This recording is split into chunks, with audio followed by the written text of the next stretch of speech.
தாய்மார்களே, சின்ன பசங்களே, எந்த கலர்ல வேணுமோ அதை நீங்க எடுத்துக்கல.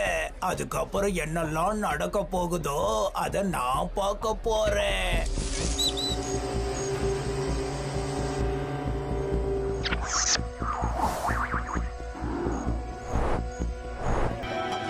சீப்பு நாயகா நில்லு. அப்படின்னா ஒருவேளை நீதான் அந்த பீமா? விசேஷமான சீப்பை வச்சிருக்கேன் பாரு. வளர்ந்துட்டு இருக்கு. என்ன பண்றீங்க? என்ன விட்டுருக்கேன்டா. தன் வினை தன்னை சுடுன்னு சொல்லுவாங்க.